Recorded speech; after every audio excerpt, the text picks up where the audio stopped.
Good morning and welcome to the West Salvation Christian Church presents the 1-year Chronological Bible 365-day reading plan brought to you by Tyndale House Publishers. I am Minister Jewett Peterson Sr. and today is January 25th, 2024 and it is approximately 10:44 a.m. We're in the 5th day of the week and I will be reading from day 119 of our plan.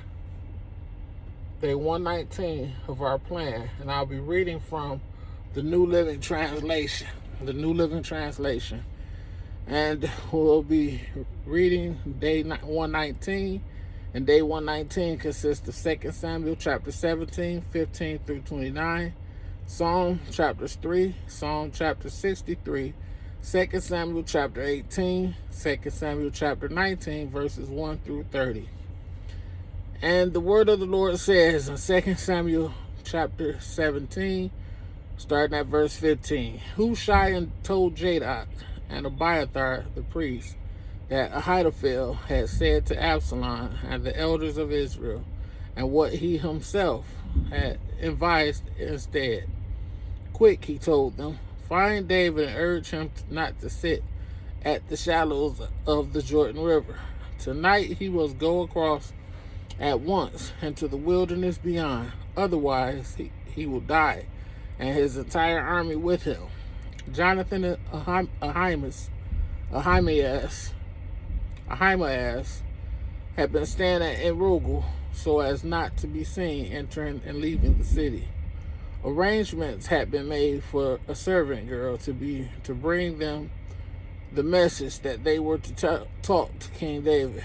But a boy spotted them at Rogel, and he told Absalom about it. So they quickly escaped to Bethlehem, to Bahurim, where a man hid them down inside a well in his courtyard. The man's wife put a cloth over the top of the well and scattered grain on it to dry in the sun, so no one suspected they were there. When Absalom's men arrived, they asked her, have you seen Ahimaaz and Jonathan? The woman replied, they were here, but they crossed over the brook. Absalom's men looked for them without success and returned to Jerusalem. Then the two men crawled out of the well and hurried on to King David. Quick, they told him, cross the Jordan tonight. And they told him how Ahithophel had advised that he be captured and killed. So David and all the people with him went across the Jordan River during the night. And they were all on the side, and they were all on the other bank before dawn. And when Ahithophel realized that his advice had not been followed, he saddled his donkey, went to his hometown, set his affairs in order, and hanged himself. He died there and was buried in the family tomb. David soon arrived at Mahanaim. By now, Absalom had mobilized the entire army of Israel and was leading his troops across the Jordan River. Absalom has appointed Amasa as commander of his army, replacing Joab, who had been commander under David. Amasa was Joab's cousin. His father was Jether, and Ishmaelite. His mother, Abigail, daughter of Nahash, was the sister of Joab's mother, Zeruiah. Absalom and the Israelite army set up camp in the land of Gilead. When David arrived at Mahanaim, he was warmly greeted by Shobi, son of Nahash, who came from Rabbah of the Ammonites, and by Maker, son of Amiel, from Lodebar, and by Barzillai of Gilead and Rogelim.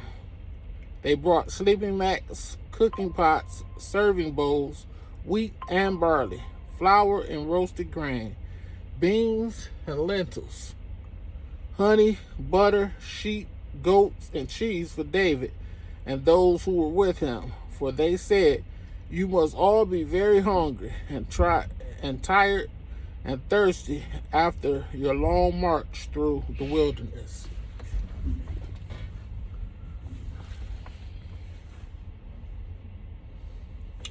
Psalm chapter 3. A psalm of David regarding the time David fled from his son Absalom. Starting at verse 1. O Lord, I have so many enemies. So many are against me. So many are saying God will never rescue him. But you, O Lord, are a shield around me. You are my glory, the one who holds my hand high. My head high. I cried out to the Lord, and he answered me from his holy mountain.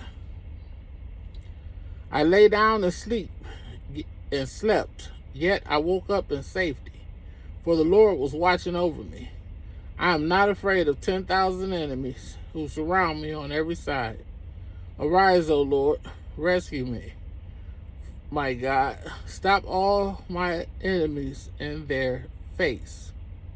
Slap all my enemies in their face. Shatter the teeth of the wicked. Victory comes from you, O Lord. May you bless your people. Psalms chapter 63. A psalm of David regarding the time when David was in the wilderness of Judah. We're starting at verse 1.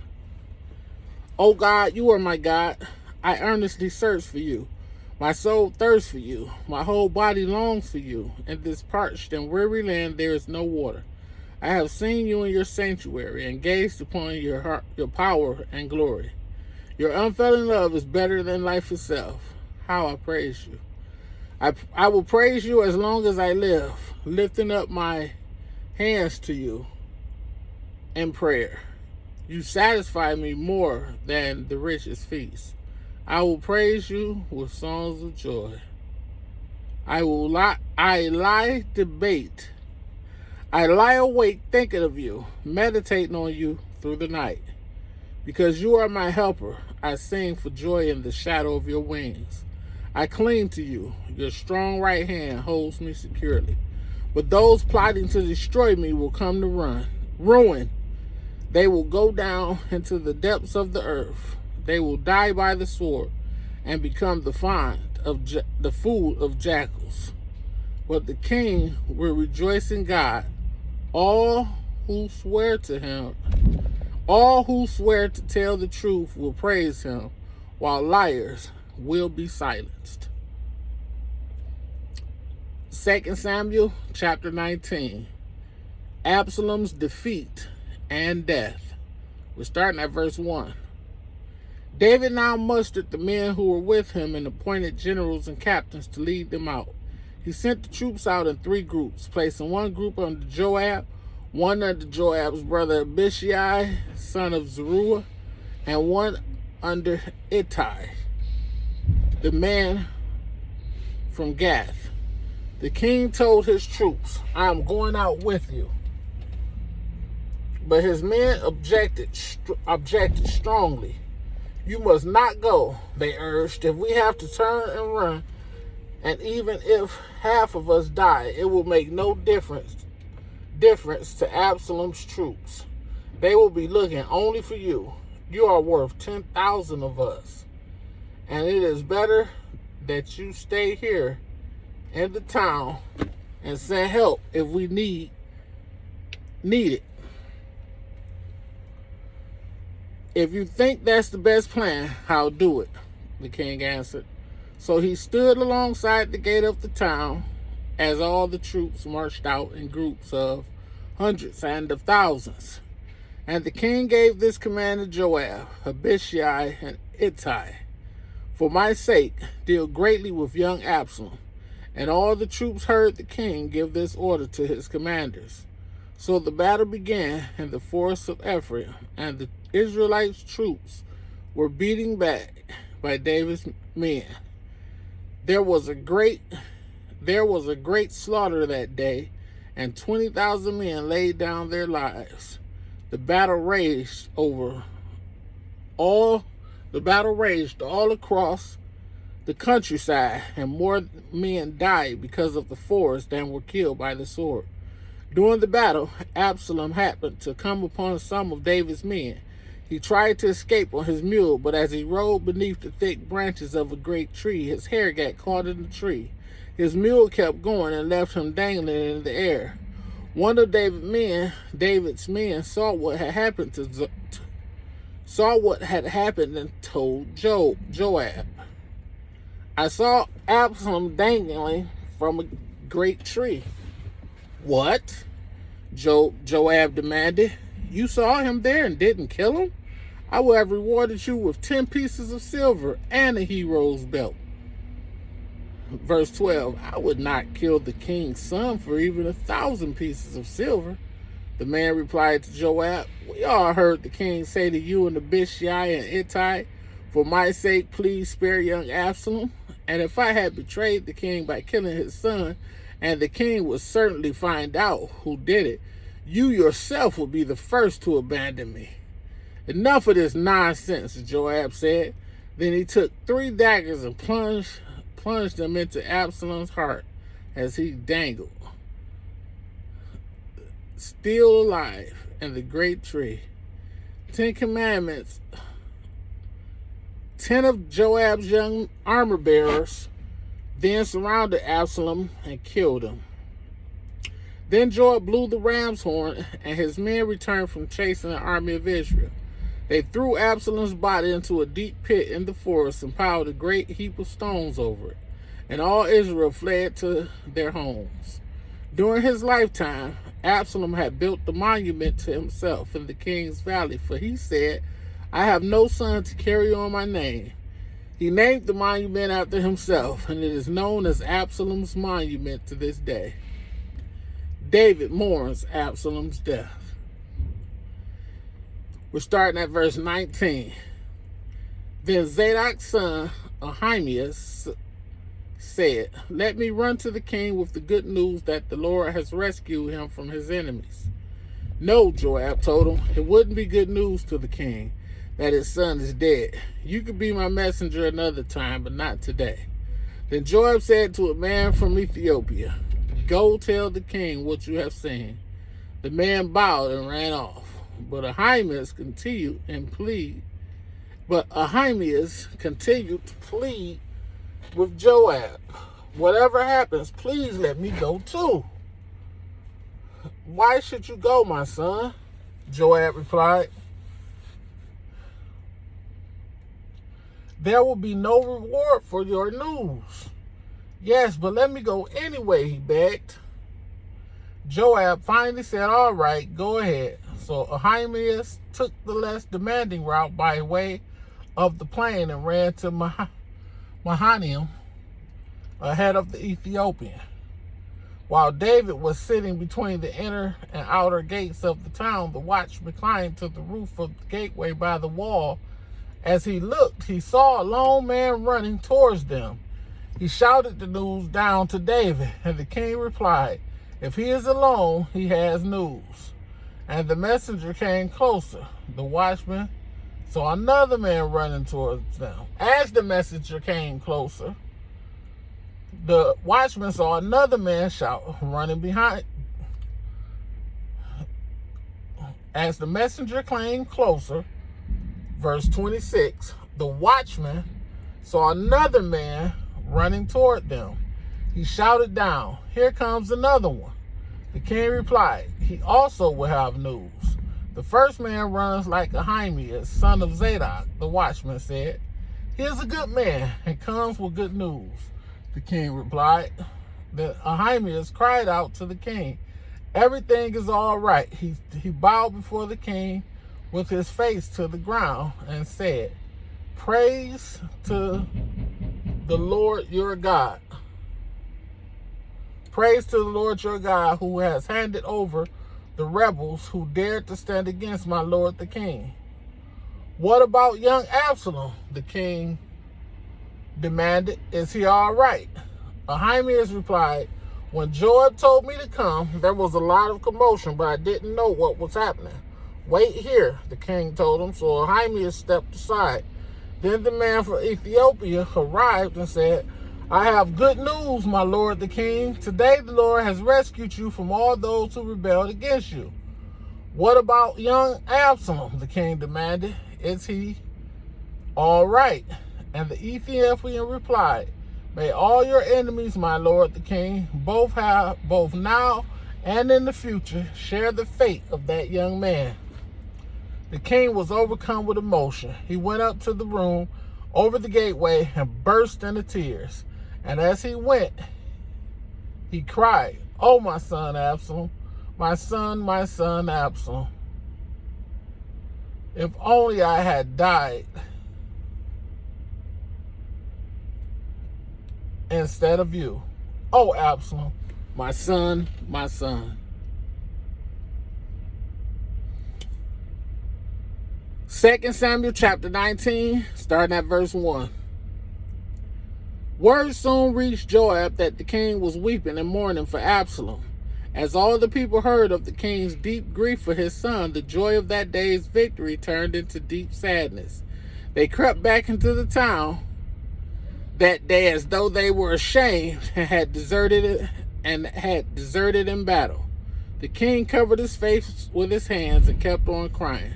Oh, my son Absalom. Oh, Absalom, my son, my son.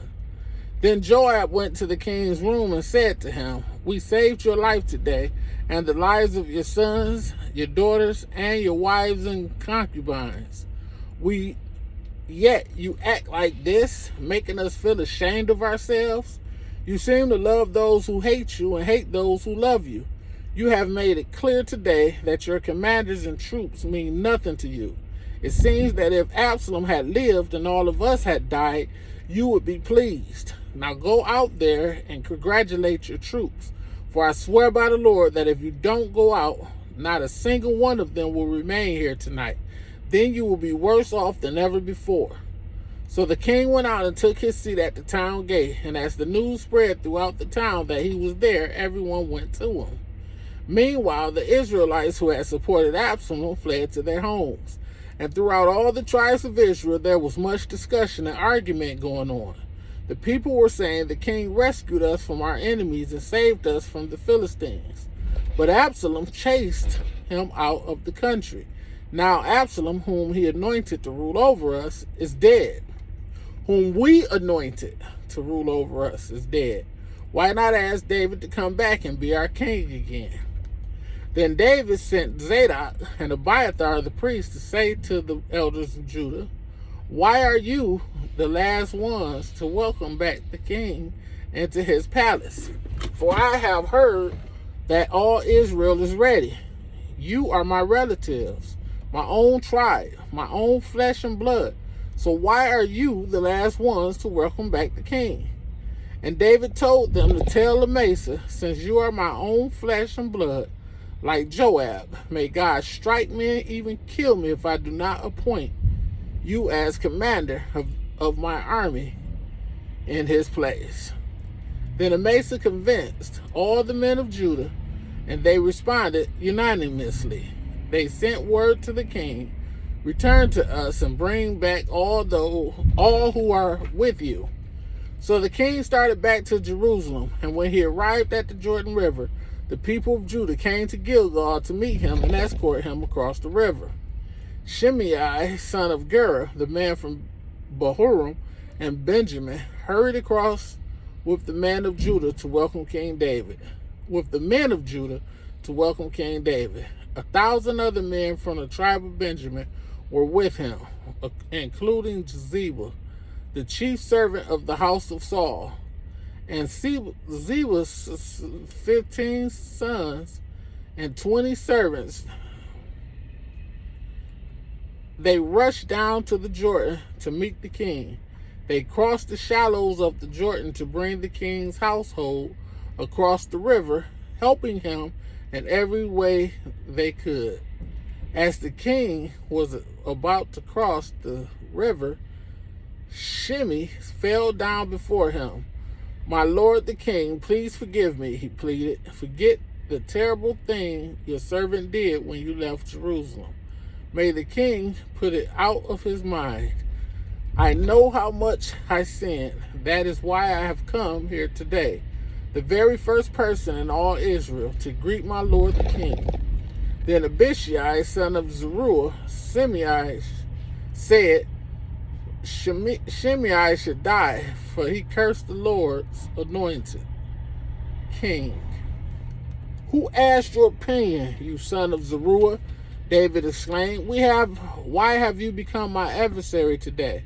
This is not a day for execution, for today I am once again the king of Israel. Then turning to Shimei, David vowed, your life will be spared. Now, Mephibosheth, Saul's grandson, came down from Jerusalem to meet the king. He had not cared for his feet, trimmed his beard, or washed his clothes since the day the king left Jerusalem. Why didn't you come with me, Mephibosheth? The king asked him. Mephibosheth replied, my lord the king, my servant Ziba deceived me. I told him, saddle my donkey so I can go with the king, for as you know, I am crippled. Ziba has slandered me by saying that I refuse to come. But I know that my lord the king is like an angel of God. So do what you think is best. All my relatives and I could expect only death from you, my lord. But instead you have honored me by allowing me to eat at your own table. What more can I ask? You said enough, David replied. I have decided that you and Ziba will divide your land equally between you. Give him all of it, Mephibosheth said. I am content just to have you safely back again, my lord the king. May the Lord have a rich and bountiful blessing to the reading, hearing, and doing of his word. Thanks for joining me. Be blessed.